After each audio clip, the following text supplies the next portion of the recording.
Yeah, in life process, next we go with an heterotropic nutrition.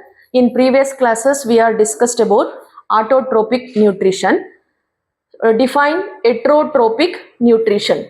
Organisms which cannot prepare their own food but depend on plants or animals for their food. So in autotropic, we already discussed that plants prepare their own food.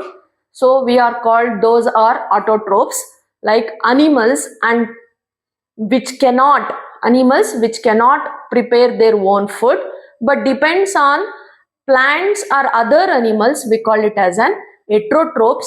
The type of nutrition, we call it as an heterotropic nutrition. So here in heterotropic nutrition, we come under different types of nutrition: saprophytic nutrition, holozoic nutrition, and parasitic nutrition. In saprophytic nutrition, here the organisms, they can absorb the food from outside.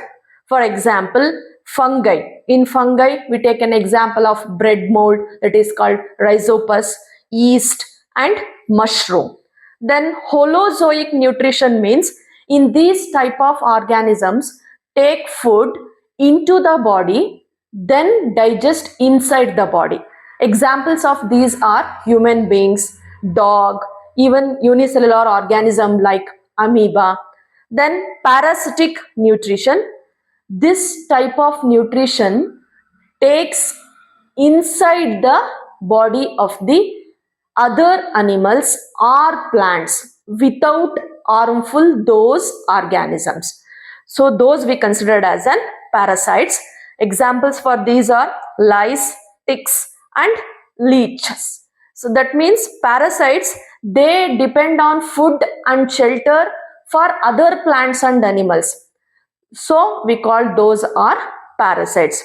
So the availability of the food decides the type of nutrition. That means it may be stationary or mobile, like that.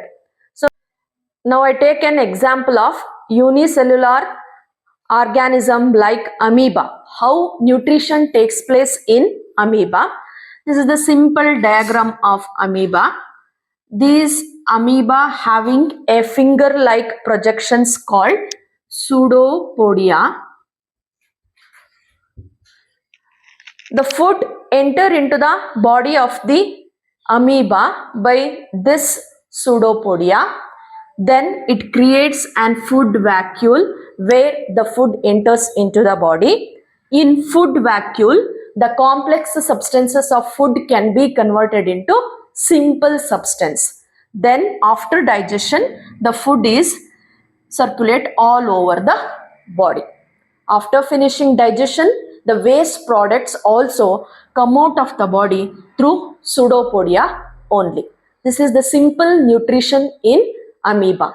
So another example of unicellular organism like paramecium. In paramecium, nutrition takes place in a definite spot. That means in paramecium, there is an food vacuole and also a contractile vacuole. So the food is passed into an particular spot of the food vacuole, that is contractile vacuole and food vacuole. These are present in the paramecium. Food enter into the food vacuole, then digestion takes place here. After digestion, it circulates all over the body. Then waste substances are come into the contractile vacuole, then it comes out of the body.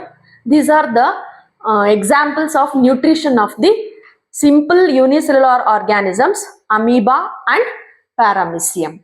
In next class, we discussed about the important topic of exam, that is nutrition in human beings.